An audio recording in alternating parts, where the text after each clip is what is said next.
മുഹമ്മദിൻ അല അലി മുഹമ്മദ്. നമ്മൾ ഇന്നലെ എന്താണ് മരണമെന്ന് പറഞ്ഞു. മനുഷ്യൻ്റെ ശരീരത്തിൽ നിന്ന് ആത്മാവ് വേർപെട്ടു പോകുന്ന അവസ്ഥയാണ് മതങ്ങളുടെ കാഴ്ചപ്പാടിൽ മരണമെന്നുള്ളത്. ശാസ്ത്രത്തിൻ്റെ കാഴ്ചപ്പാടിൽ ഹൃദയവും തലച്ചോറും പൂർണ്ണമായിട്ട് നിൽക്കുക, ഇതാണ് മരണം. ഹൃദയം നിന്നാലും തലച്ചോറ് ജീവിച്ചിരിക്കുകയാണെങ്കിൽ ഹൃദയം യാന്ത്രികമായി പ്രവർത്തിപ്പിക്കാൻ സാധിക്കും. രണ്ടും നഷ്ടപ്പെട്ടു കഴിഞ്ഞാൽ മരണം സ്ഥിരീകരിച്ചു. ലോകത്തെ എല്ലാ മതങ്ങളുടെ കാഴ്ചപ്പാടിലും ആത്മാവും ശരീരവും രണ്ടാണ്. ആത്മാവ് ഒരിക്കലും നശിക്കുകയില്ല, ശരീരം നശിക്കും. നമ്മൾ സാധാരണ പറയുന്നത് പോലെ നമുക്ക് മനസ്സിലാകാത്ത അതിസങ്കീർണമായ ഒരു പ്രശ്നമാണ് ആത്മാവ്. ഖബറിലേക്ക് മനുഷ്യനെ കൊണ്ടുവച്ചു കഴിഞ്ഞാൽ ഖബറിൽ ശിക്ഷ ലഭിക്കുമെന്ന് നമ്മൾ കേട്ടിട്ടുണ്ട്, പഠിച്ചിട്ടുണ്ട്. പക്ഷെ ഈ ശിക്ഷ ഖബർ കുടിച്ചു നോക്കിയാൽ കാണുകയില്ല. ഈ ശിക്ഷ ശരീരത്തിനല്ല, ആത്മാവിനാണ് അനുഭവിക്കുന്നത്. ആത്മാവും ശരീരവും രണ്ടും കൂടി ചേരുന്ന തരത്തിലാണ് ഖബറിന്റെ ശിക്ഷയും മരണത്തിന്റെ അവസ്ഥകളും ഒക്കെ അനുഭവിക്കുന്നത്. അതിൻ്റെ ഏറ്റക്കുറച്ചിലുകളും വ്യത്യാസങ്ങളും പറയാനും മനസ്സിലാക്കാനും നമ്മളെ കൊണ്ട് സാധിക്കുകയില്ല. ഇന്ന് ലോകത്ത് മൊത്തത്തിലൊരു ധാരണയുണ്ട്. ഈ സോവിയറ്റ് യൂണിയന്റെ നേതൃത്വത്തിൽ നിരീശ്വരവാദം മനുഷ്യരുടെ മേൽ അടിച്ചേൽപ്പിക്കാൻ തുടങ്ങിയ കമ്മ്യൂണിസ്റ്റ് വിപ്ലവം നടന്നത് മുതൽ മനുഷ്യരോട് ചെയ്ത ഒരു മഹാദ്രോഹമുണ്ട്. ശാസ്ത്രീയമായി തെളിയിച്ചത് മാത്രമാണ് ശരി, അല്ലാത്തതൊക്കെ തെറ്റാണ് എന്നൊരു ധാരണ നമുക്കൊക്കെ ഉണ്ട്. നമ്മുടെയൊക്കെ വീട്ടിലെ ചെറിയ സ്കൂളിൽ പഠിക്കുന്ന മക്കളുടെ അടുക്കൽ ചോദിച്ചു കഴിഞ്ഞാൽ അവർ സ്കൂളിൽ നിന്ന് പഠിച്ചു വരുന്നത് സയന്റിഫിക്കായി തെളിയിക്കാത്തതൊന്നും ഇല്ലാത്തതാണ് എന്നാണ്. സയൻസ് എന്ന് പറഞ്ഞാൽ മനുഷ്യന് അറിവ് നേടുന്നതിന് 4-5 വഴികളുണ്ട്. ഫിലോസഫിയിൽ പറയുന്നത് ടെസ്റ്റിമണി, ഇൻഡ്യൂഷൻ. അതുപോലെ ടെസ്റ്റിമണി എന്ന് പറഞ്ഞാൽ മൊഴികൾ, ചരിത്രങ്ങൾ, നമ്മളുടെ മുൻപ് ജീവിച്ചിരുന്ന ആളുകളിൽ നിന്ന് കൈമാറി കിട്ടിയ അറിവുകളാണ് മനുഷ്യൻ അറിവ് നേടുന്നതിൽ ഏറ്റവും പ്രധാനപ്പെട്ട ഒരു മാർഗം. അതുപോലെ ഇൻഡ്യൂഷൻ, നമ്മളുടെ മനസ്സിന്റെ ഉള്ളിൽ തോന്നുന്ന ചില തോന്നലുകൾ. ഇതുപോലെ ഒരു മാർഗം മാത്രമാണ് സയൻസ്. അളന്നും തൂക്കിയും കണക്കെടുത്തുമൊക്കെ കൃത്യമായി കാര്യങ്ങൾ മനസ്സിലാക്കാൻ സാധിക്കുന്ന മെറ്റീരിയൽ വേൾഡിന്റെ നിരന്തരമായി സംഭവിച്ചുകൊണ്ടിരിക്കുന്ന പ്രതിഭാസങ്ങളെക്കുറിച്ച് മാത്രം പഠിക്കുന്ന മേഖലയാണ് സയൻസ്. സയൻസിൽ മലക്കമുണ്ടോ എന്ന് ചോദിച്ചാൽ നമ്മൾ പഞ്ചസാര ഇട്ടിട്ട് എന്താ കഴിക്കാത്തത് എന്ന് പറയുന്നത് പോലെയാണ്. കാരണം പഞ്ചസാരയുടെ ജോലിയല്ല കയ്പ് കൊടുക്കുക എന്നുള്ളത്. മെറ്റീരിയൽ വേൾഡിൽ നിലനിൽക്കാത്ത ഒരു വസ്തുവിനെ കുറിച്ച് ശാസ്ത്രീയമായ അളവുകോല് കൊണ്ട് അളന്നോ തൂക്കിയോ മനസ്സിലാക്കാൻ സാധിക്കാത്ത ഒരു കാര്യത്തെക്കുറിച്ച് ശാസ്ത്രം പറയുകയില്ല. അപൂർവമായി സംഭവിക്കുന്ന അപൂർവതകളെ കുറിച്ചും ശാസ്ത്രം പറയുകയില്ല. ഒരു കാര്യം നിരന്തരമായി സംഭവിക്കുമ്പോഴാണ് അതിന്റെ പിന്നിൽ ഒരു നിയമവും ഒരു ശക്തിയും സാധ്യതയും ഒക്കെ വരുന്നത്. നിസ്കരിച്ചാൽ എന്ത് കിട്ടുമെന്ന് ചോദിച്ചാൽ സയൻസിനൊന്നും പറയാൻ സാധിക്കുകയില്ല. കൂലി കിട്ടിയാലും ഇവിടെ കിട്ടിയാലും ആഖിറത്തിൽ കിട്ടിയാലും അത് സയൻസിന്റെ പണിയല്ല. പക്ഷെ നിസ്കരിക്കുമ്പോൾ റുക്കൂയിലും സുജൂദിലും ഒക്കെ പോകുന്ന സമയത്ത് നമ്മൾ എടുക്കുന്ന ഫോഴ്സും എനർജിയെ കുറിച്ചൊക്കെ ചോദിച്ചാൽ കണക്ക് കൂട്ടി പറയും. ഇന്ന് വ്യാപകമായി ലോകത്ത് സയൻസ് കൊണ്ട് തെളിയിക്കാത്തതൊക്കെ ഇല്ല എന്നൊരു ധാരണ നമുക്കൊക്കെ വന്നുപോയി. നമുക്കെന്നല്ല, ലോകത്ത് മൊത്തം വന്നുപോയി. അത് തുടങ്ങുന്നത് സോവിയറ്റ് യൂണിയനിൽ ലെനിൻ അധികാരത്തിലേക്ക് വന്ന് ആ നാട്ടിലുള്ള മുഴുവൻ മതവിശ്വാസികളെയും മതവിശ്വാസമില്ലാത്തവരാക്കി മാറ്റുന്നതിന് വേണ്ടി നടത്തിയ മാരകമായ പല പ്രോജക്റ്റുകളുമുണ്ട്. ഉരുക്കുമുഷ്ടി കൊണ്ടും അല്ലാതെയും വിദ്യാഭ്യാസ വിപ്ലവം കൊണ്ടും ഒക്കെ നടത്തിയ വലിയ വലിയ പ്രോജക്റ്റുകളുണ്ട്. അതിന്റെ ഭാഗമായിട്ട് ലോകത്ത് പ്രചാരത്തിൽ വന്നുപോയ ഒരു പ്രചാരമാണ് ശാസ്ത്രീയമായി തെളിയിക്കുന്നതിന് മാത്രമേ നിലനിൽക്കുള്ളൂ എന്നുള്ളത്. അതുകൊണ്ട് നമ്മൾ ഇന്ന് ശാസ്ത്ര മേഖലയിൽ നോക്കിയാൽ എല്ലാ മതത്തിന്റെയും ആളുകൾ ആ മതത്തിന്റെ കാര്യങ്ങളെ ശാസ്ത്രീയമായി ബന്ധിപ്പിക്കാൻ നിൽക്കുന്നത് കാണാം. ശാസ്ത്രത്തിനോട് യോജിക്കട്ടെ എതിരാകട്ടെ, മതങ്ങൾ സാധാരണ പറയുന്നത് പ്രവാചകന്മാരിലൂടെ ഈ പ്രപഞ്ചത്തിന്റെ സൃഷ്ടാവായ അല്ലാഹു തആല നേരിട്ട് കാര്യങ്ങൾ അറിയിച്ചിരുന്നതാണ് മതങ്ങളുടെ വിഷയമായി നമ്മൾ സാധാരണ പറയുന്നത്. ചുരുക്കത്തിൽ മരണം എന്നുള്ളത് മതങ്ങളുടെ വീക്ഷണത്തിൽ ആത്മാവ് ശരീരത്തിൽ നിന്ന് മാറലാണ്. സയൻസിന്റെ ഭാഷയിൽ മരണം എന്നുള്ളത് നമ്മളുടെ ശരീരത്തിലെ ബോധം നിലച്ചു പോവുക എന്നുള്ളതാണ്. തലച്ചോറ് കേന്ദ്രമായി നിൽക്കുന്ന ബോധം നിലച്ചു പോകലാണ് മരണം. അല്ലാഹു തആല മരണം എന്ന പ്രക്രിയ നമുക്ക് മനസ്സിലാകാൻ വേണ്ടി പറഞ്ഞു തന്ന ഉദാഹരണം അല്ലാഹു യതവഫൽ അൻഫുസ ഹീന മൗതിഹ. മരിക്കുന്ന സമയത്ത് അല്ലാഹു തആല ആത്മാവുകളെ ഏറ്റെടുക്കും. ആത്മാവുകളെ അല്ലാഹു തആല ഏറ്റെടുക്കും. ഉറക്കത്തിൽ നിന്ന് എഴുന്നേൽക്കുന്നത് വരെ ആത്മാവുകൾ അള്ളാഹുവിന്റെ പിടുത്തത്തിലായിരിക്കും. ആയുസ് നിശ്ചയിച്ചവൻ എഴുന്നേൽക്കും, ആയുസ് തീർന്നവനെ തിരിച്ച് ഉറക്കത്തിൽ നിന്ന് എഴുന്നേൽക്കാൻ വിടാതെ ആത്മാവിനെ അള്ളാഹു പിടിച്ചു വെക്കും. നമ്മളൊക്കെ സാധാരണ ഉറക്കത്തിൽ സ്വപ്നം കാണാറുണ്ട്. ഇസ്ലാമിൽ വളരെ പ്രാധാന്യത്തോടു കൂടി തന്നെ ചർച്ച ചെയ്യുന്ന ഒരു വിഷയമാണ് മനുഷ്യന്റെ സ്വപ്നം എന്നുള്ളത്. നബി തങ്ങൾ സല്ലല്ലാഹു അലൈഹി വസല്ലമ തങ്ങളുടെ പതിവായിരുന്നു എല്ലാ ദിവസവും സുബഹി നമസ്കരിച്ചതിന് ശേഷം പള്ളിയിൽ തിരിഞ്ഞിരിക്കും. എന്നിട്ട് സഹാബാക്കളോട് ചോദിക്കും, നിങ്ങൾ ഓരോരുത്തരും കണ്ട സ്വപ്നത്തെക്കുറിച്ച് പറയാൻ അതിന്റെ വ്യാഖ്യാനങ്ങൾ പറഞ്ഞു കൊടുക്കുമായിരുന്നു.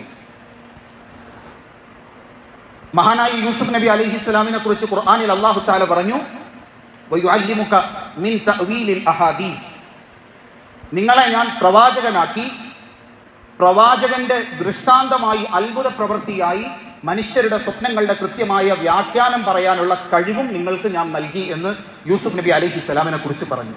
മതങ്ങളുടെ വീക്ഷണത്തിൽ, ഇസ്ലാമിന്റെ വീക്ഷണത്തിൽ സ്വപ്നം എന്നുള്ളത് ആത്മാവിന്റെ കാഴ്ചയാണ്. ശരീരവുമായി ബന്ധമുള്ള നിലയിൽ ആത്മാവിന്റെ കാഴ്ചയാണ്. നമ്മൾ ഉറങ്ങുമ്പോൾ ആത്മാവ് ഭാഗികമായി ശരീരത്തിൽ നിന്ന് വേർപെട്ടു പോകുന്നു, മരിക്കുമ്പോൾ പൂർണ്ണമായി വേർപെട്ടു പോകുന്നു. സ്വപ്നം കാണുന്നത് ആത്മാവിന്റെ കാഴ്ചയായിട്ടാണ് ഇസ്ലാം നമ്മളെ പരിചയപ്പെടുത്തുന്നത്. മരണപ്പെട്ടു പോയ വ്യക്തികളെ സ്വപ്നത്തിൽ കാണുന്നതിനെ കുറിച്ച് മാത്രം എഴുതപ്പെട്ട ഗ്രന്ഥങ്ങൾ ഇസ്ലാമിക ലോകത്ത് കാണാം. മരിച്ചുപോയ ആളുകൾ അവർ സ്വപ്നത്തിൽ നമ്മളോട് സംസാരിക്കുന്നത് നമ്മളുടെയും അവരുടെയും ആത്മാവുകൾ പരസ്പരം സംസാരിക്കുന്നത് പോലെയാണ്. നൂറുകണക്കിന് സഹാബാക്കളുടെ കാലം മുതലുള്ള സംഭവങ്ങൾ കാണാം. മരണത്തിന് ശേഷമുള്ള അവരുടെ അവസ്ഥകളെ കുറിച്ച് മക്കളുടെ, വേണ്ടപ്പെട്ട ആളുകളുടെ, ബന്ധുക്കളുടെ അടുക്കൽ അവർ വന്ന് പറയുകയും സ്വപ്നത്തിൽ പറയുകയും സംസാരിക്കുകയും ഒക്കെ ചെയ്തതായിട്ട്. സയൻസിന്റെ ഭാഷയിൽ സ്വപ്നം എന്നുള്ളത് ആത്മാവ് ഇല്ലാത്തത് കൊണ്ട് തലച്ചോറിന്റെ ഭാഗികമായ ബോധ്യത്തിൽ നടക്കുന്ന ഒരു പ്രവർത്തനമാണ്. സ്വപ്നത്തെക്കുറിച്ച് നബിതങ്ങൾ പറഞ്ഞു, അർറുയാ തലാത്തത്തുൻ, സ്വപ്നം 3 തരമാണ്. ബുഷ്റ മിനല്ലാഹ്, ഒന്ന് അള്ളാഹുവിൽ നിന്ന് അറിയിക്കുന്ന സന്തോഷ വാർത്തകൾ, അറിയിപ്പുകൾ. 2 ഹദീസുൽ മർഇ നഫ്സഹു, ഒരു വ്യക്തി തന്നോട് തന്നെ സംസാരിക്കുന്ന സംസാരങ്ങൾ. 3 പിശാച് മനുഷ്യനെ ഭയപ്പെടുത്തുന്നതിന് വേണ്ടി കാണിക്കുന്ന സ്വപ്നങ്ങൾ. ഫഇദാ റഅ അഹദുക്കും, നിങ്ങളിൽ ആരെങ്കിലും നല്ല സ്വപ്നം കണ്ടാൽ നിങ്ങൾ അത് ആളുകളോട് പറയുക. മോശമായ സ്വപ്നം നിങ്ങൾ ആരെങ്കിലും കണ്ടു കഴിഞ്ഞാൽ നിങ്ങൾ അത് ആരോടും പറയരുത്. ഫൽ യുസല്ലി ഫൽ യസ്തഈദ് ബില്ലാഹി മിനശ് ശൈത്താൻ, നമസ്കരിക്കുകയും അള്ളാഹുവിനോട് അതിൽ നിന്ന് കാവൽ തേടുകയും ചെയ്യുക. ഹദീസിന്റെ ആദ്യ ഭാഗത്ത് നബിതങ്ങൾ പറയുകയാണ്, നിങ്ങൾ കാണുന്ന സ്വപ്നത്തിന്റെ 1ാമത്തെ ഭാഗം ബുഷ്റൻ മിനല്ലാഹ്, അള്ളാഹുവിൽ നിന്നുള്ള സന്തോഷ വാർത്തയാണ്. മറ്റൊരു ഹദീസിൽ സഹാബാക്കളോട് പറഞ്ഞു, ലം യബ്ഖ മിനൻ നുബുവ്വത്തി ഇല്ലൽ മുബശ്ശിറാത്ത്, പ്രവാചകത്വത്തിൽ നിന്ന് ഇനി ഭൂമിയിൽ അവശേഷിക്കുന്നത് മുബശ്ശിറാത്താണ്, നല്ല സ്വപ്നങ്ങളാണ്. വേറൊരു ഹദീസിൽ കാണാം, നല്ല വ്യക്തികൾ കാണുന്ന നല്ല സ്വപ്നങ്ങൾ അല്ലാഹു തആല പ്രവാചകന്മാർക്ക് നൽകുന്ന വഹിയുടെ 46-ൽ ഒരംശമാണ്. എന്താണ് ഈ ഹദീസ് കൊണ്ട് ഉദ്ദേശിക്കുന്നത്? നുബുവത്താണ്, വഹീന്റെ ഭാഗമാണ് എന്ന് പറഞ്ഞാൽ അയാൾ നബിയാണെന്നല്ല. നുബുവത്ത് എന്ന് പറഞ്ഞാൽ അള്ളാഹു മനുഷ്യനോട് സംസാരിക്കാൻ വേണ്ടി ഉപയോഗിക്കുന്ന ഒരു മാർഗമാണ് പ്രവാചകന്മാരെ നമ്മളിലേക്ക് നിയോഗിക്കുക. ഈ പ്രവാചകന്മാർക്ക് അല്ലാഹു തആല വഹി നൽകും. വഹി ചിലപ്പോൾ ജിബ്രീൽ അലൈഹിസ്സലാം നേരിട്ട് വന്ന് ഓതിക്കൊടുക്കലായിരിക്കും, അല്ലെങ്കിൽ മനസ്സിൽ തോന്നിപ്പിച്ചു കൊടുക്കലായിരിക്കും. സ്വപ്നത്തിലൂടെയാണ് ചില സന്ദർഭങ്ങളിൽ വഹി നൽകുന്നത്. അള്ളാഹു മനുഷ്യരോട് സംസാരിക്കുന്ന സംസാരം പ്രവാചകന്മാരിലൂടെ നമ്മളെ അറിയിക്കുന്നതിനാണ് വഹി എന്നും, ആ വഹി അറിയിക്കാനുള്ള ചുമതല ലഭിച്ച ആൾക്കാണ് നബി എന്നും, അതിനാണ് നുബുവത്ത് എന്നും പറയുന്നത്. ലോകത്ത് മനുഷ്യനൊന്നും സ്വയം പഠിച്ചിട്ടില്ല. ഏത് കാര്യങ്ങളുടെയും പിറകിലേക്ക് നമ്മൾ പോയി കഴിഞ്ഞാൽ അള്ളാഹു അറിയിച്ചിട്ടോ പഠിപ്പിച്ചിട്ട് വന്നിട്ടോ ആണ് നമ്മൾ അതിന്റെ പിന്നിൽ ബാക്കി കണ്ടെത്തലുകൾ മൊത്തം നടത്തുന്നത്. ആദം നബിയെ കുറിച്ച് ഖുർആൻ പറഞ്ഞു, വഅല്ലമ ആദമൽ അസ്മാഅ കുല്ലഹ, ആദമിനെ ഭൂമിയിലേക്ക് അയക്കുമ്പോൾ ഭൂമിയിലെ ഓരോ കാര്യങ്ങളെക്കുറിച്ചും ഓരോ വസ്തുക്കളുടെ പേരിനെ കുറിച്ചും ഉപയോഗ രീതിയെക്കുറിച്ചും ആദമിന് പഠിപ്പിച്ചു കൊടുത്തു. ഓരോ കാലത്തും മനുഷ്യന് ആവശ്യമാകുന്ന സമയത്ത് അള്ളാഹു നബിമാരെ അയച്ചുകൊണ്ടിരുന്നു. ആ നബിമാർക്ക് തന്നെ വഹി ചിലപ്പോ സ്വപ്നത്തിലൂടെ ലഭിച്ചു. മുഹമ്മദ് നബി സല്ലല്ലാഹു അലൈഹി വസല്ലമ തങ്ങളിലൂടെ വഹി അവസാനിച്ചു. കാലഘട്ടം തീരാറായി. ഇനി അല്ലാഹു തആല മനുഷ്യരാശിക്ക് മൊത്തത്തിലും ചില ആളുകൾക്ക് വ്യക്തിപരമായിട്ടും ഉപകാരപ്പെടുന്ന എന്തെങ്കിലുമൊക്കെ കാര്യങ്ങൾ നമ്മളെ അറിയിക്കുന്നത് നല്ല സ്വപ്നങ്ങളിലൂടെയാണ്. ഖുർആനിൽ ധാരാളം നബിമാരുടെ സ്വപ്നത്തെക്കുറിച്ച് അള്ളാഹു പറഞ്ഞിട്ടുണ്ട്. മഹാനായ ഇബ്രാഹിം നബി അലൈഹിസ്സലാം, നമ്മൾ ഇന്ന് ഉദ്ഹിയ അറുക്കുന്നു. ഉലഹിയയുമായി ബന്ധപ്പെട്ട ആ അമല്, അതിന്റെ തുടക്കം, ആരംഭം ഖുർആൻ പറയുന്നിടത്ത് ഇന്നി അറാ ഫിൽ മനാമി അന്നി അദ്ബഹുക ഫൻദുർ മാദാ തറാ. ഇബ്രാഹിം അലൈഹിസ്സലാം മകനോട് പറയുകയാണ്, മോനെ വാപ്പ സ്വപ്നത്തിൽ കണ്ടു. സ്വപ്നത്തിൽ കണ്ടു എന്ന് പറഞ്ഞാൽ പ്രവാചകനാണ്, അല്ലാഹു തആല വഹി സ്വപ്നത്തിൽ അറിയിച്ചു കൊടുത്തു. യൂസുഫ് നബി അലൈഹിസ്സലാം വാപ്പയുടെ അടുക്കൽ ചെന്ന് പറയുന്നുണ്ട്, ഇന്നി റഅയ്തു അഹദ അശറ കൗകബൻ വശംസ വൽ ഖമറ റഅയ്തുഹും ലീ സാജിദീൻ. സൂര്യനും ചന്ദ്രനും നക്ഷത്രങ്ങളും 11 നക്ഷത്രങ്ങളും എനിക്ക് സുജൂദ് ചെയ്യുന്നതായി കണ്ടു. ആ സ്വപ്നത്തിന്റെ വ്യാഖ്യാനത്തെ കുറിച്ച് ഖുർആൻ പറയുന്നു. നബിതങ്ങൾ സല്ലല്ലാഹു അലൈഹി വസല്ലമ തങ്ങൾ മദീനയിലേക്ക് ആട്ടിയോടിക്കപ്പെടുന്ന സമയം, ഹിജറ പോയി മദീനയിൽ ചെന്ന് നിൽക്കുന്ന സമയത്ത് സ്വപ്നം കാണുന്നു, ശാന്തനായി സമാധാനത്തോടുകൂടി സഹാബാക്കളുമായി മക്കയിൽ പ്രവേശിപ്പിക്കുന്നത്. കുറഞ്ഞ വർഷങ്ങൾക്കുള്ളിൽ മക്ക നബിതങ്ങൾക്ക് കീഴടങ്ങി. ഇങ്ങനെ ധാരാളം പ്രവാചകന്മാരുടെ സ്വപ്നങ്ങൾ ഖുർആനിൽ കാണാം, അല്ലാത്തവരുടെ സ്വപ്നങ്ങളും ഖുർആനിൽ കാണാം. ചുരുക്കി പറഞ്ഞാൽ സ്വപ്നം എന്നുള്ളത് അല്ലാഹു തആല മനുഷ്യന്റെ റൂഹുകളെ കാണിക്കുന്ന ചില കാഴ്ചകളാണ്. അത് പലപ്പോഴും അള്ളാഹുവിന് നമ്മളോടുള്ള സംസാരമായിരിക്കും. നമ്മൾ ബാങ്ക് വിളിക്കാറുണ്ട് സാധാരണ. ഈ ബാങ്ക് എങ്ങനെയാണ് നമ്മൾ പഠിച്ചത്? സ്വപ്നത്തിലൂടെയാണ്. നബിതങ്ങളുടെ കാലത്ത് ഒരു പ്രശ്നമുണ്ടായി. നമസ്കരിക്കാൻ വേണ്ടി ആളുകളെ പള്ളിയിലേക്ക് എങ്ങനെ വിളിക്കണം? സഹാബാക്കൾ കൂടിയാലോചിച്ച് പല അഭിപ്രായം പറഞ്ഞു. ചിലർ പറഞ്ഞു ചെണ്ട കൊട്ടാം, മണിയടിക്കാം, ആ സമയത്ത് വലിയ തീ കത്തിച്ച് കാണിക്കാം. ഇന്നത്തെ പോലെ വാച്ചും ക്ലോക്കും ഒന്നുമില്ല. സമയമാകുമ്പോൾ ഏതെങ്കിലും രൂപത്തിൽ അറിയിച്ചാലേ നിസ്കരിക്കാൻ വരൂ. മഹാനായ അബ്ദുല്ലാഹി ഇബ്നു സയ്യിദ് റളിയല്ലാഹു അൻഹു അദ്ദേഹം ഉറക്കത്തിൽ പോയി കിടന്നു. ഇന്നി റഅയ്തു ഫിൽ മനാമി റജുലൻ, ഞാൻ ഉറക്കത്തിൽ ഒരു മനുഷ്യനെ കണ്ടു. അദ്ദേഹം 2 പച്ച വസ്ത്രം ധരിച്ചിട്ടുണ്ടായിരുന്നു. അദ്ദേഹം എന്നോട് പറഞ്ഞു, യാ അബ്ദല്ലാ, നിനക്ക് ഞാൻ നല്ല കലിമത്ത് പഠിപ്പിച്ചു തരാം. എന്നിട്ട് അദ്ദേഹത്തിന് ഇന്ന് നമ്മൾ ബാങ്ക് വിളിക്കുന്ന ബാങ്കിന്റെ കലിമത്ത് മുഴുവൻ പഠിപ്പിച്ചു കൊടുത്തു. അദ്ദേഹം രാവിലെ എഴുന്നേറ്റ് നബിതങ്ങളുടെ അടുക്കൽ വന്നിട്ട് പറഞ്ഞു, തങ്ങളെ ഞാൻ ഇങ്ങനെ സ്വപ്നം കണ്ടു. നബിതങ്ങൾ പറഞ്ഞു, ഇന്നഹ ലറുയൻ ഹഖൻ ഇൻഷാ അല്ലാഹ്, ഇത് സത്യമായ സ്വപ്നമാണ്. ഫഖും മഅ ബിലാൽ ഫഅൽഖിഹ, ബിലാലിന്റെ അടുക്കൽ പോയി നിന്ന് ബിലാലിന് ഈ വാക്ക് പറഞ്ഞു കൊടുക്കുക. ബിലാൽ ബാങ്ക് വിളിക്കട്ടെ. ഫഇന്നഹു അൻദാ സൗതൻ, ബിലാലാണ് നമ്മളുടെ കൂട്ടത്തിൽ ഒച്ചയുള്ള നല്ല മധുരമുള്ള ശബ്ദമുള്ളത്. ഹദീസിൽ കാണാം, ഏകദേശം 33ഓളം സഹാബാക്കൾ ഇതേ സ്വപ്നം അന്നത്തെ രാത്രിയിൽ കണ്ടു. സ്വപ്നത്തിലൂടെ നമുക്ക് ലഭിച്ച അമലാണ്, കലിമത്താണ് നമ്മൾ ഈ വിളിക്കുന്ന ബാങ്ക്. അപ്പൊ മുബശ്ശിറാത്ത് എന്ന് പറഞ്ഞു കഴിഞ്ഞാൽ അല്ലാഹു തആല പ്രവാചകന്മാർക്ക് വഹിയിലൂടെ മനുഷ്യരാശിക്ക് ആവശ്യമായ കാര്യങ്ങൾ അറിയിച്ചു കൊടുത്തതുപോലെ പ്രവാചകന്മാരില്ലാത്ത കാലഘട്ടത്തിലും ദുനിയാവിലോ ആഖിറത്തിലോ മനുഷ്യർക്ക് ഉപകാരപ്പെടുന്ന നല്ല കാര്യങ്ങൾ കാണിച്ചു കൊടുക്കും. ഇതാണ് ഈ ഹദീസിന്റെ അർത്ഥം. നമ്മൾ കാണുന്ന അധിക സ്വപ്നവും അങ്ങനത്തേതാണ്. സ്വപ്നത്തിൽ കണ്ടു എന്നതിന്റെ പേരിൽ ദീനാവുകയില്ല.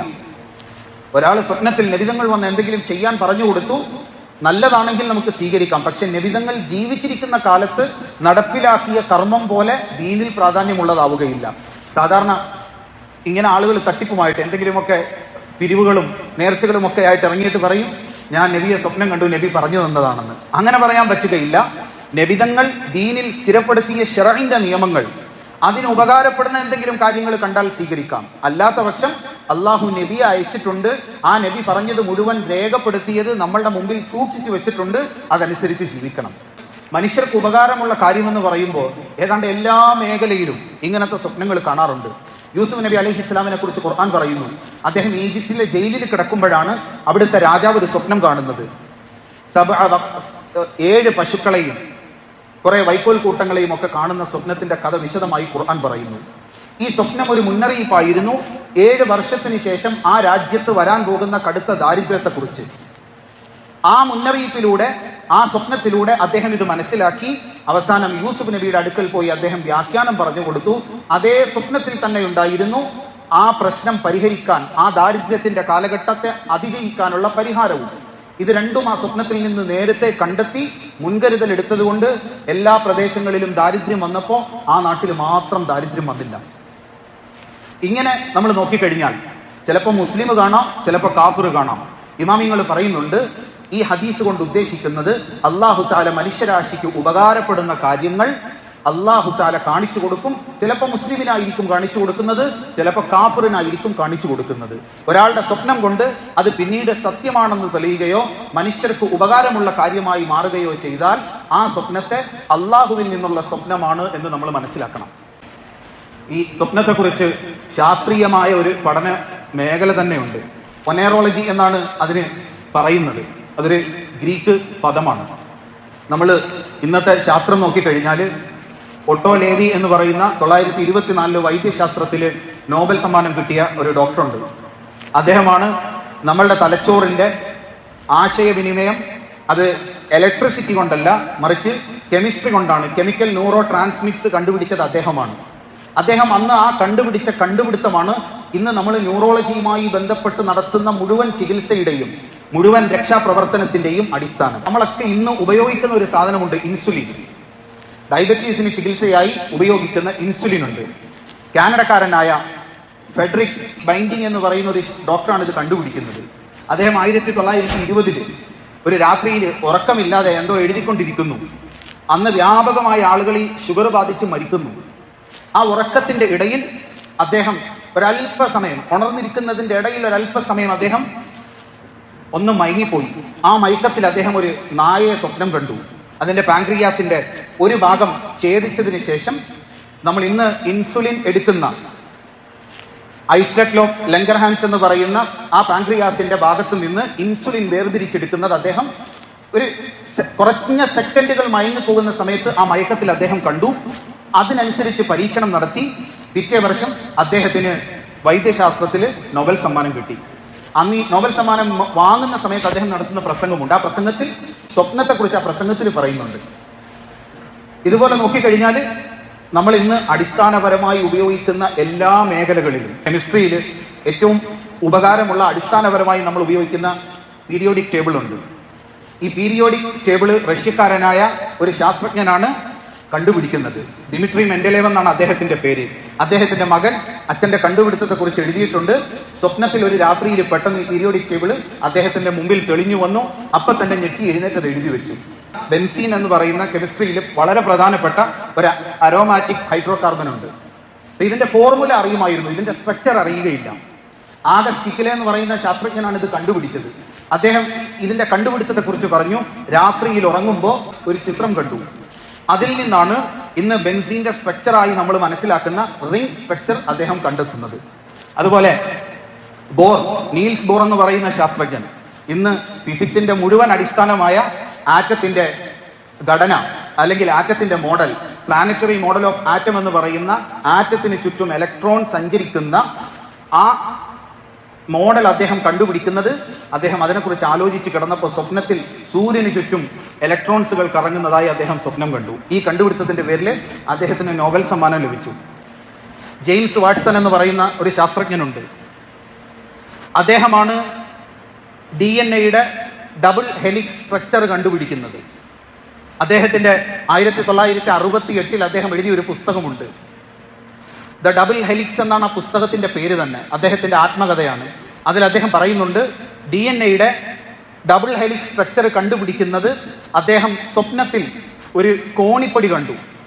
സ്പൈനൽ കോണിപ്പടി അദ്ദേഹം സ്വപ്നത്തിൽ കാണുകയും ആ സ്വപ്നത്തിൽ നിന്നാണ് DNA-യുടെ ഡബിൾ ഹെലിക്സ് സ്ട്രക്ചറിനെ കുറിച്ച് അദ്ദേഹത്തിന് മനസ്സിലായതും അത് കണ്ടെത്തുകയും ചെയ്യുന്നത്. ഇന്ന് ബയോളജിയും ജെനറ്റിക്സും ഇത് രണ്ടിന്റെയും അടിസ്ഥാനം ഇദ്ദേഹം കണ്ടെത്തിയ ഈ DNA-യുടെ സ്ട്രക്ചറാണ്. 1845 ഈ ഇന്നത്തെ ആധുനിക തയ്യൽ മിഷൻ കണ്ടെത്തിയ ഏലിയാസ് ഹോഗ് തയ്യൽ മിഷൻ ഉണ്ടാക്കുന്നതിന് വേണ്ടി കുറെ കാലം പരിശ്രമം നടത്തി. അദ്ദേഹത്തിന്റെ മുമ്പിൽ ഏറ്റവും വലിയ പ്രശ്നം, അതുവരെ നമ്മൾ ഈ കൈകൊണ്ട് തയ്ക്കുന്ന സൂചിയുടെ ഈ ഹോള് അതിന്റെ മുകളിലാണ് കൊടുക്കുന്നത്. തയ്യൽ മിഷന് മുകളിൽ ഹോള് കൊടുക്കാൻ പറ്റുകയില്ല. ബാക്കിയെല്ലാം പൂർത്തിയായി, സൂചിക്ക് ഹോള് കൊടുക്കാൻ പറ്റാത്തതിന്റെ പേരിൽ അദ്ദേഹത്തിന് അത് കുറെ കാലം പെൻഡിങ്ങിൽ ഇടേണ്ട വന്നു. അദ്ദേഹം എത്ര ആലോചിച്ചിട്ടും മനസ്സിലായില്ല. അങ്ങനെ ഒരു രാത്രിയിൽ അദ്ദേഹം ഉറങ്ങാൻ കിടക്കുമ്പോൾ രാജാവും കുറെ പട്ടാളക്കാരും കൂടെ വന്നിട്ട് ഇയാളെ പിടിച്ചെഴുന്നേൽപ്പിച്ചു. എന്നിട്ട് പറഞ്ഞു, ഒരു തയ്യൽ മിഷൻ ഉണ്ടാക്കാൻ അറിയാത്ത നീ ജീവിച്ചിരിക്കണ്ട, 24 മണിക്കൂറിനുള്ളിൽ ഇവൻ ഈ തയ്യൽ മിഷൻ ഉണ്ടാക്കിയില്ലെങ്കിൽ കൊന്നുകളഞ്ഞേക്കാൻ പറഞ്ഞു. അങ്ങനെ ഭടന്മാര് പിടിക്കുമ്പോഴാണ് ഇദ്ദേഹം കാണുന്നത് രാജാവിന്റെ ഭടന്മാരുടെ കുന്തത്തിന്റെ കണ്ണ് അതിന്റെ മുമ്പിലാണ്. ഉറക്കം എഴുന്നേറ്റു. പിറ്റേന്ന് രാവിലെ അദ്ദേഹം തയ്യൽ മിഷന്റെ പണി പൂർത്തിയാക്കി. ഈ ആൽബർട്ട് ഐൻസ്റ്റീൻ അദ്ദേഹത്തിന്റെ റിലേറ്റിവിറ്റി തിയറി കുറിച്ച് സ്വന്തം ഓട്ടോബയോഗ്രഫിക്കൽ നോട്ടിൽ അദ്ദേഹം എഴുതിയിട്ടുണ്ട്, ഞാൻ ചെറുപ്പത്തിൽ സ്ഥിരം കാണുന്ന ഒരു സ്വപ്നത്തിൽ നിന്നാണ് എനിക്ക് ഇത് മനസ്സിലായത്. നമ്മളൊക്കെ ഇന്ന് സാധാരണ ഉപയോഗിക്കുന്ന ഗൂഗിൾ, ലാറി പേജ് എന്ന് പറയുന്ന മനുഷ്യൻ, അദ്ദേഹമാണ് അതിന്റെ ഫൗണ്ടർ. അദ്ദേഹം പറയുന്നുണ്ട്, 23-ാമത്തെ വയസ്സിൽ അദ്ദേഹം ഒരു സ്വപ്നം കാണുകയാണ് ഒരു രാത്രിയിൽ. ലോകത്തുള്ള എല്ലാ കമ്പ്യൂട്ടറിലെയും ഡേറ്റകൾ മുഴുവൻ ഡൗൺലോഡ് ചെയ്യാൻ പറ്റുന്ന ഒരു സൂപ്പർ കമ്പ്യൂട്ടർ അദ്ദേഹം സ്വപ്നം കാണുന്നു. പിറ്റേന്ന് തന്നെ ഇന്ന് ഗൂഗിളായി തീർന്ന അദ്ദേഹം അതിനുവേണ്ടിയുള്ള അൽഗോരിതത്തിന്റെ പണി അദ്ദേഹം തുടങ്ങി.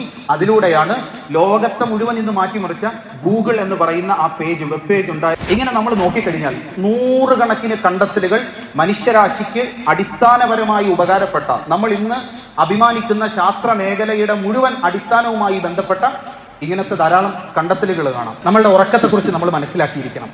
നമ്മളുടെ ഉറക്കത്തിന് രണ്ട് അവസ്ഥയാണുള്ളത്. ഒന്ന് നോൺ റാപ്പിഡ് ഐ മൂവ്മെന്റ് എന്ന് പറയും, NREM. നമ്മൾ ആദ്യം ഉറങ്ങാൻ വേണ്ടി കിടന്ന് ഒരു 75 മുതൽ 90 മിനിറ്റ് വരെ നമ്മളുടെ കണ്ണിന്റെ കൃഷ്ണമണി ചലിക്കുകയില്ല, നമ്മൾ ഉറങ്ങിക്കിടക്കും. അത് കഴിഞ്ഞിട്ട് REM, റാപ്പിഡ് ഐ മൂവ്മെന്റ്. നമ്മൾ ഉറങ്ങാൻ കിടന്നാൽ ആദ്യത്തെ 90 മിനിറ്റ് നമ്മളുടെ കണ്ണ് അനങ്ങാതെ കണ്ണടച്ച് നമ്മൾ കിടന്നുറങ്ങും. 90 മിനിറ്റ് കഴിഞ്ഞ് REM എന്ന് പറയുന്ന അവസ്ഥയിലേക്ക് നമ്മൾ എത്തും. ആ സമയത്ത് നമ്മളുടെ കണ്ണിന്റെ കൃഷ്ണമണി വേഗത്തിൽ അങ്ങോട്ടും ഇങ്ങോട്ടും ചലിക്കും, പക്ഷെ നമുക്ക് കാണാൻ സാധിക്കുകയില്ല. ഈ NREM, REM. NREM ഉറക്കത്തിലാണ് നമ്മളുടെ ശരീരത്തിന്റെ അന്നൊരു ദിവസം നമ്മൾ ഉപയോഗിച്ച എനർജിക്ക് വേണ്ടി ആവശ്യമായ ശരീരത്തിന്റെ ഭാഗങ്ങളൊക്കെ ഉറക്കത്തിലൂടെ നമ്മളുടെ ശരീരം സ്വയമേ നന്നാക്കുന്നത്. നമ്മുടെ ഇമ്മ്യൂണിറ്റി, അതേപോലെ നമ്മളുടെ രക്തത്തിന്റെ സെല്ലുകൾ, ഇതൊക്കെ നന്നാക്കുന്നത് ഈ NREM-ലാണ്. REM-ലേക്ക് നമ്മൾ പ്രവേശിക്കുമ്പോൾ നമ്മളുടെ തലച്ചോറിന്റെ അതുവരെ പറ്റിയ കേടുകളെയൊക്കെ തലച്ചോറ് സ്വയം നന്നാക്കുന്ന സമയമാണ്. അപ്പം NREM, REM. അതുകൊണ്ടാണ് നമ്മൾ ഉറങ്ങുമ്പോൾ കുറഞ്ഞത് 1.5 മണിക്കൂറോ അല്ലെങ്കിൽ 2 മണിക്കൂറോ എങ്കിലും ഉറങ്ങിയിരിക്കണം. അല്ലാതെ ഉറങ്ങിക്കഴിഞ്ഞാൽ ഈ പ്രോസസ്സ് കൃത്യമായിട്ട് നടക്കുകയില്ല. നമ്മളൊരു 5 മണിക്കൂർ ഉറങ്ങാൻ കിടന്നു എന്ന് വെച്ചാൽ ആദ്യത്തെ ഒരു 1.5 മണിക്കൂർ NREM ആയിരിക്കും, നമ്മളുടെ കണ്ണ് ചലിക്കാതെ ഉറങ്ങും. പിന്നെ ഒരു 1 മണിക്കൂറോ അല്ലെങ്കിൽ 1.5 മണിക്കൂറോ കണ്ണ് ചലിച്ച് ഉറങ്ങും. പിന്നെ വീണ്ടും കണ്ണ് ചലിക്കാതെ ഉറങ്ങും. ഇങ്ങനത്തെ 4-5 സൈക്കിളാണ് നമ്മളുടെ ഉറക്കം. അല്ലാഹു തആല ഖുർആനിൽ പറഞ്ഞു, വമിൻ ആയാതിഹി മനാമുക്കും ബില്ലൈൽ. നിങ്ങൾ രാത്രിയിൽ ഉറങ്ങുന്ന ഉറക്കത്തെക്കുറിച്ച് നിങ്ങൾ പഠിച്ചാൽ നിങ്ങളുടെ സൃഷ്ടാവായ അള്ളാഹുവിനെ നിങ്ങൾക്ക് കണ്ടെത്താൻ സാധിക്കും.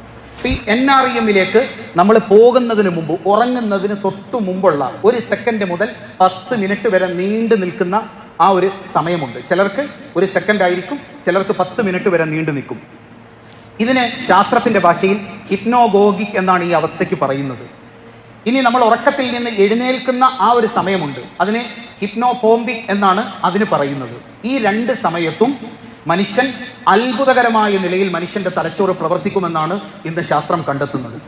എന്ന് മാത്രമല്ല, ഇസ്ലാമിക പണ്ഡിതന്മാർ ഈ 2 അവസ്ഥയും, ഇസ്ലാമിന്റെ ഭാഷയിൽ ഒരു മനുഷ്യൻ ഉറങ്ങുക എന്ന് പറഞ്ഞാൽ മനുഷ്യന്റെ ശരീരത്തിൽ നിന്ന് റൂഹ് വേർപെട്ട് അല്ലാഹു തആല നിശ്ചയിച്ചിരിക്കുന്ന മറ്റൊരു ലോകത്തേക്ക് യാത്ര ആരംഭിക്കുകയാണ്. ഈ നിക്കോള ടെസ്ലയും തോമസ് എഡിസനും പോലുള്ള ശാസ്ത്രജ്ഞന്മാർ ഈ 1 സെക്കൻഡ് മുതൽ 10 മിനിറ്റ് വരെ നീണ്ടു നിൽക്കുന്ന ആ സമയം അവർ ഉപയോഗിച്ചിരുന്നു. നമ്മൾ ഉറങ്ങി സെക്കൻഡുകൾക്കുള്ളിൽ പെട്ടെന്ന് എഴുന്നേറ്റാൽ ആ സമയത്ത് നമ്മളുടെ തലച്ചോറിൽ തോന്നുന്ന ചിന്തകൾ അത്ഭുതകരമായ ചിന്തകളായിരിക്കും, കണ്ടെത്തലുകളായിരിക്കും. അതിനുവേണ്ടി ഉറങ്ങാൻ വേണ്ടി കസേരയിൽ ഇരുന്നിട്ട് കയ്യിലൊരു മെറ്റലിന്റെ ബോൾ വെക്കും. ബോൾ വെച്ചിട്ട് താഴെ വലിയൊരു മെറ്റലിന്റെ പീസ് വെക്കും. ഉറക്കത്തിലേക്ക് പോകുന്ന ആ സെക്കൻഡിൽ ഈ ബോൾ താഴെ വീണിട്ട് ശബ്ദം കേട്ട് പെട്ടെന്ന് ഞെട്ടി എഴുന്നേക്കും. എഴുന്നേക്കുന്ന സമയത്ത് ആ സെക്കൻഡുകളിൽ മനസ്സിൽ തോന്നിയ കാര്യങ്ങൾ എഴുതി വെക്കും. അങ്ങനെയാണ് നിക്കോള ടെസ്ല അദ്ദേഹത്തിന്റെ എല്ലാ കണ്ടുപിടുത്തങ്ങളും നടത്തിയത്. ഇന്ന് നമ്മൾ കാണുന്ന ഈ ആധുനിക ലോകത്തെ മുഴുവൻ സംവിധാനങ്ങളും അദ്ദേഹത്തോട് കടപ്പെട്ടതാണ്. ഈ AC കറണ്ട് ആണെങ്കിലും, അതേപോലെ റിമോട്ട് സിസ്റ്റം ആണെങ്കിലും, അതേപോലെ മോട്ടോറുകളാണെങ്കിലും ഇതെല്ലാം കണ്ടുപിടിച്ചത് നിക്കോള ടെസ്ലയാണ്. അദ്ദേഹം ഇല്ലായിരുന്നെങ്കിൽ നമ്മൾ ഇന്ന് ഉപയോഗിക്കുന്ന ഒരു സംവിധാനങ്ങളും നമുക്കിന്ന് ലഭിക്കുമായിരുന്നില്ല എന്നാണ് അദ്ദേഹത്തെക്കുറിച്ച് ശാസ്ത്രം പറയുന്നത്. അദ്ദേഹം പറയുന്നു, ഞാൻ എൻ്റെ എല്ലാ കണ്ടുപിടുത്തങ്ങളും ഉറക്കത്തിലേക്ക് മനുഷ്യന്റെ ശരീരം പ്രവർത്തിക്കുന്ന ഹിപ്നോഗോഗി ഇസ്ലാമിക പണ്ഡിതന്മാർ വിശദമായി സംസാരിച്ച ഈ ഒരു സമയത്താണ് അദ്ദേഹം കണ്ടുപിടിച്ചത് എന്ന് അദ്ദേഹം പറയുകയാണ്. ഇത് ശാസ്ത്രീയമായി തന്നെ തെളിയിച്ചതാണ്. നമ്മുടെ തലച്ചോറിൽ നിന്ന് ഇലക്ട്രോണിക് വേവ്സുകൾ പുറപ്പെടുന്നുണ്ട്. ബീറ്റ, തേറ്റ, ആൽഫ, ഡെൽറ്റ എന്ന് പറയുന്ന 4 വേവ്സുകൾ കാണാം. EEG എന്ന് പറയുന്ന ഇലക്ട്രോ എൻസെഫലോഗ്രാം എന്ന് പറയുന്ന ടെക്നോളജി ഉപയോഗിച്ച് ഉറങ്ങുന്ന സമയത്ത്, മനുഷ്യൻ സ്വപ്നം കാണുന്ന സമയത്ത് തലച്ചോറിൽ നടക്കുന്ന കാര്യങ്ങളെക്കുറിച്ച് ഇന്ന് ലോകത്ത് പഠനമുണ്ട്. ഒനേറോളജി എന്ന് പറയുന്ന സ്വപ്നവുമായി ബന്ധപ്പെട്ട ശാസ്ത്രീയ പഠനം നമ്മൾ നോക്കിക്കഴിഞ്ഞാൽ അവർ സ്വപ്നത്തെക്കുറിച്ച് പല സിദ്ധാന്തങ്ങളും പറയുന്നുണ്ട്. ദ പ്രോബ്ലം സൊല്യൂഷൻ തിയറി എന്നാണ് ഏറ്റവും പ്രധാനപ്പെട്ട ഒരു സിദ്ധാന്തം. അഥവാ നമ്മൾ സ്വപ്നം കാണുന്നത് നമ്മളുടെ പ്രശ്നങ്ങൾക്കുള്ള പരിഹാരമാണ് എന്നാണ് ഇന്ന് ഇതുമായി ബന്ധപ്പെട്ട ശാസ്ത്ര പഠനം മുമ്പിലേക്ക് വെക്കുന്ന പ്രധാനപ്പെട്ട ഒരു സിദ്ധാന്തം. നബി തങ്ങൾ സല്ലല്ലാഹു അലൈഹി വസല്ലമ തങ്ങൾ 1450 വർഷം മുമ്പ് അതേ വാക്ക് തന്നെ പറഞ്ഞു, അൽ മുബശ്ശിറാത്ത് ലം യബ്ഖ മിനൻ നുബുവ്വതി ഇല്ലൽ മുബശ്ശിറാത്ത്. മനുഷ്യന് അത്യാവശ്യ ഘട്ടങ്ങളിൽ അവന്റെ മുമ്പിലേക്ക് വലിയ പ്രശ്നങ്ങൾ വരുമ്പോൾ അതിന്റെ പരിഹാരം എന്നോണം അല്ലാഹു തആല മനുഷ്യനെ സ്വപ്നം കാണിക്കും. മനുഷ്യന്റെ സ്വപ്നത്തെക്കുറിച്ച് ഇന്ന് ശാസ്ത്രം പറയുന്ന വേറൊരു തിയറി ഉണ്ട്. മനുഷ്യൻ കാണുന്ന സ്വപ്നം ഉണർന്നിരിക്കുന്ന സമയത്ത് അവന്റെ പഞ്ചേന്ദ്രിയങ്ങൾ, നമ്മളുടെ പഞ്ചേന്ദ്രിയങ്ങളിലൂടെയാണ് നമ്മളുടെ തലച്ചോറിന് അറിവ് കിട്ടുന്നത്. അവന്റെ പഞ്ചേന്ദ്രിയങ്ങൾ കൂടുതലായി ബന്ധപ്പെട്ട് നിൽക്കുന്ന കാര്യങ്ങൾ അവന്റെ തലച്ചോറിൽ അത് ഫീഡ് ചെയ്യപ്പെട്ടിട്ടുണ്ടായിരിക്കും. രാത്രി ഉറങ്ങാൻ വേണ്ടി കിടക്കുമ്പോൾ തലച്ചോറിന്റെ ചില ഭാഗങ്ങൾ, സെറിബ്രൽ കോർട്ടക്സ്, അതേപോലെ അമിഗ്ഡാല, ബ്രെയിൻ സ്റ്റെം എന്നൊക്കെ പറയുന്ന തലച്ചോറിന്റെ ചില ഭാഗങ്ങൾ രാത്രിയിൽ ഉറങ്ങുമ്പോൾ ആക്റ്റീവായിരിക്കും. നമ്മൾ പകൽ സമയത്ത് നമ്മളുടെ കൈകൊണ്ടോ കണ്ണുകൊണ്ടോ ചെവി കൊണ്ടോ ഒക്കെ മനസ്സിലാക്കിയ കാര്യങ്ങൾ ആ സന്ദർഭങ്ങളിൽ നമ്മളുടെ തലച്ചോറ് പകുതി ആക്റ്റീവായിരിക്കുമ്പോൾ തലച്ചോറ് തന്നെ നമ്മളെ ഇത് സ്വപ്നത്തിൽ കാണിക്കുന്നതാണ് എന്നാണ് ഇന്ന് ഇതിലെ ഏറ്റവും പ്രധാനപ്പെട്ട ഒരു തിയറി. അഥവാ നമ്മൾ കാണുന്ന സ്വപ്നങ്ങളൊക്കെ അന്നത്തെ ദിവസമോ തലേന്നോ ഒക്കെ നമ്മൾ കാണുകയോ സംസാരിക്കുകയോ കേൾക്കുകയോ ഒക്കെ ചെയ്ത വിഷയങ്ങളെ കുറിച്ചായിരിക്കും. ഹദീസിൽ വ്യക്തമായി, ഹദീസുൽ മർഇ നഫ്സഹു, ഒരു മനുഷ്യൻ അവൻ തൻ്റെ ആ ശരീരത്തോട് തന്നെ സംസാരിക്കുന്ന സംസാരമാണ് സ്വപ്നത്തിൽ ഒരു വിഭാഗമെന്ന് നബിതങ്ങൾ പറഞ്ഞു വെക്കുകയാണ്. നബിതങ്ങളുടെ ഹദീസുകൾ, പരിശുദ്ധ ഖുർആനിന്റെ ആയത്തുകൾ പരിശോധിച്ചാൽ 950-കൾക്ക് ശേഷം മാത്രം ശാസ്ത്രം കണ്ടെത്തിയിരിക്കുന്ന, നമ്മൾ ഇന്ന് സയൻസ് എന്ന നിലയിൽ പഠിക്കുന്ന കാര്യങ്ങളെക്കുറിച്ചെല്ലാം ഇതിൽ പ്രതിപാദിക്കുന്നതായി കാണാൻ സാധിക്കും. സഹാബാക്കൾ, നബിതങ്ങൾ സഹാബാക്കളോട് ഇത് പറയുന്ന സമയത്ത് അവർക്ക് ഇതിനെക്കുറിച്ച് യാതൊരു അറിവുമില്ലായിരുന്നു. ഈ പറയുന്ന ശാസ്ത്രീയ സത്യങ്ങൾ മുൻകൂട്ടി പറയാൻ സാധിക്കുന്നത് ഒരു പ്രവാചകന് മാത്രമാണ് എന്ന ചിന്തയിലല്ല നബിതങ്ങളെ പിൻപറ്റിയത്. മറിച്ച് മുഹമ്മദുർ റസൂലുള്ളാഹി സല്ലല്ലാഹു അലൈഹി വസല്ലമ തങ്ങളുടെ വ്യക്തി ഗുണം കൊണ്ട് മാത്രം. അന്ന് ഇതൊക്കെ പറഞ്ഞാൽ ആകാശം, ഭൂമി, ഗോളങ്ങൾ അത് സഞ്ചരിച്ചു കൊണ്ടിരിക്കുകയാണ്, രാവും പകലും മാറി വരുന്നത് ഇങ്ങനെയാണ്, മനുഷ്യന്റെ ജനനം ഇങ്ങനെയാണ് എന്ന് പറഞ്ഞാൽ അന്ന് അതിനെക്കുറിച്ച് ചിന്തിക്കാൻ പോലും മനുഷ്യന് സാധിക്കാത്ത കാലമായിരുന്നു. പക്ഷെ സഹാബാക്കൾ നബിതങ്ങളെ വിശ്വസിച്ചത് ഒറ്റ കാരണത്തിന്റെ പേരിലാണ്, മുഹമ്മദുർ റസൂലുള്ളാഹി സല്ലല്ലാഹു അലൈഹി വസല്ലമ തങ്ങളുടെ വ്യക്തി ഗുണത്തിന്റെ പേരിൽ, നബിതങ്ങളുടെ സത്യസന്ധതയുടെ പേരിൽ മാത്രം. അബൂബക്കർ റളിയല്ലാഹു അൻഹുവിനോട് ഇസ്രാഉം മിഅ്റാജും നടന്നിട്ട് നബിതങ്ങൾ മക്കയിൽ വരികയാണ്. ഒറ്റ രാത്രി കൊണ്ട് 7 ആകാശവും കടന്ന് അതേ രാത്രിയിൽ തന്റെ മക്കയിൽ നിന്ന് പലസ്തീനിൽ പോയി ഇതെല്ലാം കഴിഞ്ഞ് തിരിച്ച് രാത്രി തന്റെ മക്കയിൽ വന്നു എന്ന് പറയുമ്പോൾ ഇന്ന് നമുക്ക് പിന്നെയും സങ്കല്പിക്കാം, അന്ന് സങ്കല്പിക്കാൻ പോലും സാധിക്കുകയില്ലായിരുന്നു. ഒറ്റ ചോദ്യം, അവ ഖാല ദാലിക്, മുഹമ്മദ് നബി നാവ് കൊണ്ട് അങ്ങനെ പറഞ്ഞോ? അബൂബക്കർ റളിയല്ലാഹു അൻഹു പറഞ്ഞു, ആമൻതു ബിഹി വസദ്ദഖ്തു ലഹു, എങ്കിൽ ഞാൻ ആ മുഹമ്മദ് നബിയെ വിശ്വസിക്കുന്നു, പറഞ്ഞത് സത്യമാണെന്ന് അംഗീകരിക്കുന്നു. വ്യക്തിഗുണത്തിന്റെ പേരിൽ മാത്രമാണ് ആയിരക്കണക്കിന് വരുന്ന സഹാബാക്കൾ, അതിനുശേഷം വന്ന ആളുകൾ നബിതങ്ങൾ സല്ലല്ലാഹു അലൈഹി വസല്ലമ തങ്ങളെ നെഞ്ചിലേറ്റിയത്. അന്ന് കിസ്റ കൈസർ പോലത്തെ വലിയ വലിയ ഭരണാധികാരികളുടെ അടുക്കലേക്ക് ഡിപ്ലോമാറ്റിക് ഡെലിഗേറ്റായി പോയ ആളുകൾ മക്കയിൽ, മദീനയിൽ വന്ന് നബിതങ്ങളുടെ മുമ്പിൽ ഇരിക്കുന്ന സഹാബാക്കളെ കണ്ടിട്ട് പറഞ്ഞു, ഞാൻ കിസ്റയുടെയും കൈസറിന്റെയും ഒക്കെ അടുക്കൽ പോയിട്ടുണ്ട്. ലോകത്തൊരു രാജാവും ആ രാജാവിന്റെ അനുയായികൾ രാജാവിനെ ഇങ്ങനെ സ്നേഹിക്കുകയും ആദരിക്കുകയും ചെയ്യുന്നത് ഞാൻ കണ്ടിട്ടില്ല, ഇല്ലാ മുഹമ്മദൻ, മുഹമ്മദ് നബി അല്ലാതെ. ഇത് മുഴുവൻ നബിതങ്ങളെ കുറിച്ച് അവരെത്ര വർണ്ണിച്ചു, എത്ര നബിതങ്ങളെ സ്നേഹിച്ചു. അവരുടെ സ്വന്തം ജീവനക്കാൾ നബിതങ്ങൾ മരിച്ചു എന്നറിയുമ്പോഴാണ് അല്ലാഹുവേ അദ്ഹി ബസരി ഹത്താ ലാ അറ, അല്ലാഹുവേ എൻ്റെ കണ്ണിന്റെ കാഴ്ച നീ എടുത്തു കളയണം, ഇനി മരിച്ച് മരണപ്പെട്ട് പരലോകത്ത് നബിതങ്ങളെ കാണുമ്പോൾ എൻ്റെ കണ്ണിന് കാഴ്ച തിരിച്ചു തന്നാ മതി എന്ന് ഒരു മനുഷ്യൻ ദുആ ചെയ്യണമെങ്കിൽ എന്തായിരിക്കും ആ മനുഷ്യന്റെ സ്നേഹം? എത്ര ആയിരക്കണക്കിനെന്നല്ല, ലോകത്ത് ഏറ്റവും കൂടുതൽ പുസ്തകങ്ങൾ പല ഭാഷകളിൽ എഴുതപ്പെട്ടിട്ടുള്ളത് മുഹമ്മദ് നബിയെ കുറിച്ചാണ്. അറബിയിൽ ഒരു കിതാബുണ്ട്, നബിതങ്ങളുടെ മദ്ഹ് പറയുന്ന കിതാബാണ്, ഫത്ഹുൽ മുതആൽ ഫീ മദ്ഹിൻ നിആൽ എന്നാണ് ആ കിതാബിന്റെ പേര്. നബിതങ്ങളെ കുറിച്ചോ നബിതങ്ങളുടെ കാലിനെ കുറിച്ചോ എഴുതിയതല്ല, നബിതങ്ങൾ ധരിച്ച ചെരുപ്പിനെ കുറിച്ച്, ആ ചെരുപ്പിന്റെ മഹത്വം എഴുതിയ കിതാബാണ്. നബിതങ്ങളുടെ ശരീരത്തിലെ ഓരോ രോമങ്ങളെക്കുറിച്ചും സഹാബാക്കൾ അളന്ന് തൂക്കി മനസ്സിലാക്കി അവരവരുടെ ജീവിതത്തിന്റെ ഭാഗമാക്കി. ഒരു സഹാബി തന്റെ വാപ്പയോടൊപ്പം നബിതങ്ങളെ കാണുന്നതിന് വേണ്ടി വന്നു. ഒരിക്കൽ മാത്രമേ നബിതങ്ങളെ കണ്ടിട്ടുള്ളൂ. അന്ന് കാണുമ്പോൾ നബിതങ്ങൾ ഷർട്ടിന്റെ ബട്ടൺസ് ഇട്ടിട്ടില്ലായിരുന്നു. അദ്ദേഹം തിരിച്ച് നാട്ടിലേക്ക് പോയി. പിന്നീട് ഒരിക്കലും അദ്ദേഹം ജീവിതകാലത്ത് നബിതങ്ങളെ കണ്ടിട്ടില്ല. ചെറിയ പ്രായത്തിൽ കണ്ടതാണ്. നബിതങ്ങളെ കണ്ടപ്പോൾ തങ്ങളുടെ ഷർട്ടിന്റെ ബട്ടൺസ് തുറന്നു കിടക്കുകയായിരുന്നു. ജീവിതകാലം മുഴുവൻ അദ്ദേഹം ഷർട്ടിന്റെ ബട്ടൺസ് തുറന്നിട്ട് ജീവിച്ചു നബിതങ്ങളോടുള്ള സ്നേഹത്തിന്റെ പേരിൽ. ഉഹദ് യുദ്ധത്തിന്റെ സന്ദർഭം കാണാം. ഒരു സഹാബി പെട്ടുകൊണ്ട് കിടക്കുന്നു. അദ്ദേഹത്തിന്റെ അടുക്കലേക്ക് സഹാബാക്കൾ ചെല്ലുമ്പോൾ പറഞ്ഞു, ലാ ഉദ്റ ലക്കും ഇൻദല്ലാഹ് മാ ദാമ ഫീകും ഐനുൻ തത്റുദ്. ഞാൻ മരിക്കാൻ പോവുകയാണ്. മരിക്കുന്നതിന് മുമ്പേ എൻ്റെ ജനതയോട് ഞാനൊരു വസീയത്ത് തരാം. നിങ്ങൾക്കാർക്കെങ്കിലും ചലിക്കുന്ന കൃഷ്ണമണി ഉള്ളിടത്തോളം കാലം അള്ളാഹുവിന്റെ റസൂൽ സല്ലല്ലാഹു അലൈഹി വസല്ലമ തങ്ങളുടെ ശരീരത്തിൽ ഒരു പോറലേറ്റാൽ അള്ളാഹുവിന്റെ മുമ്പിൽ നിങ്ങൾ സമാധാനം പറയേണ്ടി വരും. ഇങ്ങനെ സഹാബാക്കൾ സ്നേഹിച്ചു നബിതങ്ങളുടെ വ്യക്തിഗുണം കണ്ടിട്ട് മാത്രം. ഇന്ന് ഒരു 19-ാം നൂറ്റാണ്ടൊക്കെ കഴിഞ്ഞതോടുകൂടി നമ്മളൊക്കെ കുറച്ച് കപടശാസ്ത്രവും അല്ലാത്ത ശാസ്ത്രവും കുറച്ച് ശാസ്ത്രത്തിൻ്റെ അടിസ്ഥാനപരമായ കുറേ ഇക്വേഷനുകളും ഒക്കെ പഠിച്ചു വെച്ചതിന് ശേഷം മനുഷ്യരോടുള്ള ആദരവ് നഷ്ടപ്പെട്ട് മുഹമ്മദ് നബി സല്ലല്ലാഹു അലൈഹി വസല്ലമ തങ്ങളെ സഹാബാക്കൾ സ്നേഹിച്ചതിനെ കുറിച്ച് പറഞ്ഞാൽ, തങ്ങളുടെ ജീവിതത്തെക്കുറിച്ച് പറഞ്ഞാൽ പരിഹസിക്കുകയും മനസ്സുകൊണ്ടെങ്കിലും പുച്ഛിക്കുകയും ചെയ്യുന്ന നമ്മളെപ്പോലത്തെ ആളുകൾ എത്തിയപ്പോൾ ആ നബിതങ്ങളുടെ വാക്കുകളിൽ ഒളിഞ്ഞു നിൽക്കുന്ന ശാസ്ത്രീയമായ സത്യങ്ങൾ അല്ലാഹു തആല നമ്മളുടെ മുമ്പിലേക്ക് എടുത്ത് പുറത്തിട്ടു.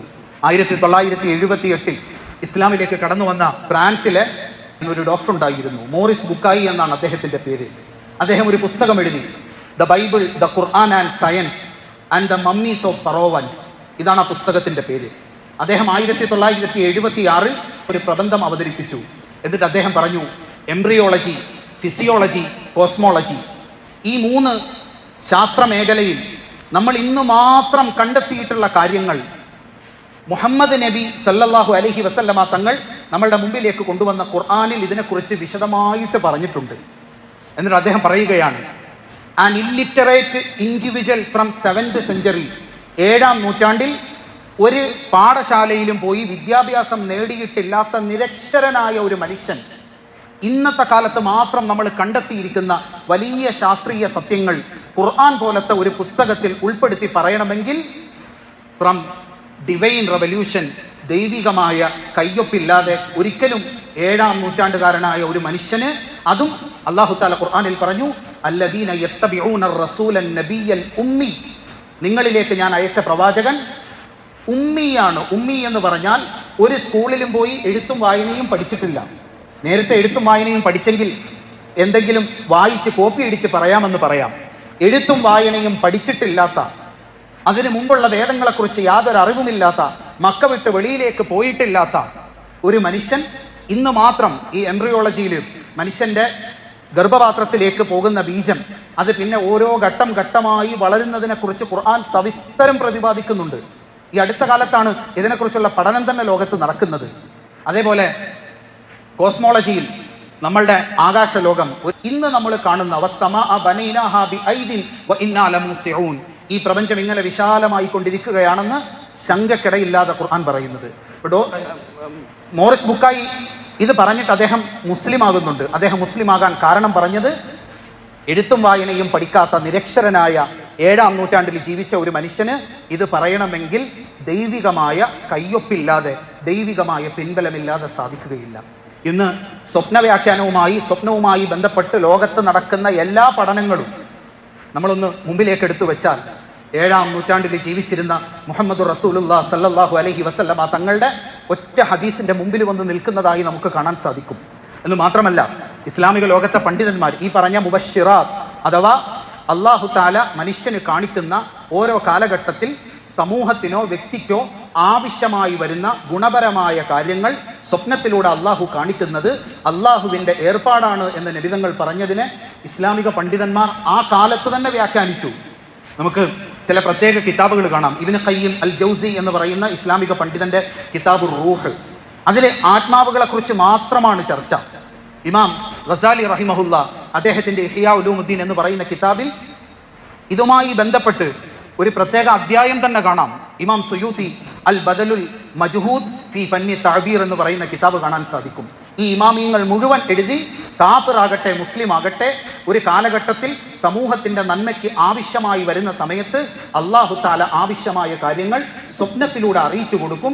ഇത് നബിമാർക്ക് വഹിയിലൂടെ അള്ളാഹുവിന്റെ സന്ദേശം കൊടുത്തതുപോലെ ജനങ്ങളുടെ ഭൗതികമായ ആവശ്യങ്ങൾ നടക്കുന്നതിന് വേണ്ടി കാണിച്ചു കൊടുക്കുന്നതാണ്. മഹാനായ ഉമർ ഇബ്നു ഖത്താബ് റളിയല്ലാഹു അൻഹു തബഖാത്ത് ഇബ്നു സഅദ് എന്ന കിതാബിൽ കാണാം. അദ്ദേഹം ഒരിക്കൽ രാവിലെ ഉറക്കത്തിൽ നിന്ന് എഴുന്നേറ്റിട്ട് പറഞ്ഞു, അളുന്നു ഇന്നി ലാ അംകുതു ഇല്ലാ ഖലീല, ഞാൻ ഇനി വളരെ കുറഞ്ഞ കാലം മാത്രമേ ജീവിച്ചിരിക്കുകയുള്ളൂ എന്നാണ് എൻ്റെ ധാരണ.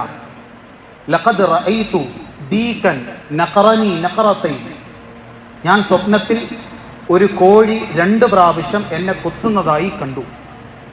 ഇതെൻ്റെ മരണത്തെക്കുറിച്ച് അല്ലാഹു തആല എനിക്ക് നൽകിയ സൂചനയാണ്. ഞാൻ ഭരണാധികാരിയാണ്. ഭരണാധികാരിയായ എനിക്ക് അല്ലാഹു തആല എൻ്റെ മരണത്തെക്കുറിച്ച് സ്വപ്നത്തിലൂടെ സൂചന നൽകിയത് ഭരണം സുസ്ഥിരമാക്കുന്നതിന് വേണ്ടിയുള്ള ഏർപ്പാടുകൾ പെട്ടെന്ന് ചെയ്യുന്നതിന് വേണ്ടിയാണ്. വ ഇന്നല്ലാഹ ലാ യുളീഉ ദീനഹു, അല്ലാഹു തആല ഒരിക്കലും അല്ലാഹുവിൻ്റെ ദീനിനെയും അവൻ്റെ പ്രവാചകൻ സല്ലല്ലാഹു അലൈഹി വസല്ലമ തങ്ങൾ ഇവിടെ നടപ്പിലാക്കിയ ഖിലാഫത്തിനെയും പാഴാക്കി കളയുകയില്ല എന്ന് അദ്ദേഹം ഒരു സ്വപ്നം കണ്ടതിന് ശേഷം ഉറക്കത്തിൽ നിന്ന് എഴുന്നേറ്റ് പറഞ്ഞു. രാത്രിയിൽ കിടക്കുമ്പോൾ സ്വപ്നം കാണുന്നു, ഒരു കോഴി 2 പ്രാവശ്യം കൊത്തുന്നതായി. കുറഞ്ഞ ദിവസങ്ങൾക്കുള്ളിൽ അബൂ ലുഅ്ലുഅ എന്ന് പറയുന്ന മജൂസിയായ ഒരു കാഫിറായ മനുഷ്യൻ നമസ്കരിക്കാൻ വേണ്ടി ഇമാമ നിൽക്കുന്ന ഉമർ റളിയല്ലാഹു അൻഹുവിനെ വിഷം പുരട്ടിയ കത്തിയുമായി പിന്നിൽ നിന്ന് സുബഹിയുടെ സമയത്ത് 2 പ്രാവശ്യം കുത്തുന്നു. ആ കുത്തലിൽ അദ്ദേഹം ഈ ലോകത്ത് നിന്ന് വിട പറയുന്നു. ഇത് മുബശ്ശിറാത്തിന്റെ ഭാഗമാണ്. അദ്ദേഹത്തിന്റെ മരണം നേരത്തെ അറിയിച്ചു കൊടുത്തു എന്നുള്ളതല്ല, മറിച്ച് പെട്ടെന്ന് ഭരണാധികാരി മരണപ്പെട്ടു കഴിഞ്ഞാൽ ആ ഭരണകൂടം തന്നെ സ്തംഭിച്ചു പോകും. നേരത്തെ അദ്ദേഹം മനസ്സിലാക്കിയത് കൊണ്ട് അദ്ദേഹം മറ്റൊരാളെ ഭരണാധികാരിയെ ആക്കി ഏൽപ്പിക്കുന്നതിന് വേണ്ടിയുള്ള ആലോചനകൾ തുടങ്ങുകയും അദ്ദേഹത്തിന്റെ ജോലികൾ പെട്ടെന്ന് അദ്ദേഹം പൂർത്തിയാക്കുകയും ചെയ്തു. ഇതും മുബശ്ശിറാത്തിന്റെ ഭാഗമാണ്. ഹദീസിൽ കാണാം, ഒരിക്കൽ നബി സല്ലല്ലാഹു അലൈഹി വസല്ലമ തങ്ങൾക്ക് കടുത്ത രോഗം ബാധിച്ചു. എന്താണ് രോഗത്തിന്റെ കാരണമെന്ന് അറിയുകയില്ല. നബി തങ്ങൾ വല്ലാതെ വിഷമിച്ചു. ശാരീരികമായ ബുദ്ധിമുട്ട്, മാനസികമായ ബുദ്ധിമുട്ട്. നബി തങ്ങളുടെ ഭാര്യമാര് പറയുന്നുണ്ട്, ചില സന്ദർഭങ്ങളിൽ കുളിക്കാൻ വെള്ളമെടുത്ത് വെക്കാൻ പറയും. വെള്ളമെടുത്ത് വെച്ച് കഴിയുമ്പോൾ ചോദിക്കും, ആര് പറഞ്ഞു വെള്ളമെടുത്ത് വെക്കാനെന്ന്.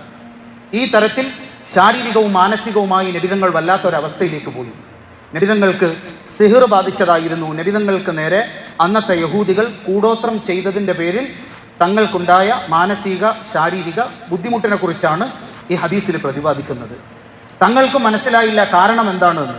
അങ്ങനെ ഒരിക്കൽ ഉറങ്ങാൻ വേണ്ടി കിടക്കുമ്പോൾ ഇമാം ബുഖാരി ഉദ്ധരിക്കുന്നു, 2 മലക്കുകൾ, ഒരാൾ നബി തങ്ങളുടെ തലയുടെ ഭാഗത്തും ഒരാൾ കാലിന്റെ ഭാഗത്തും വന്നിരിക്കുന്നു.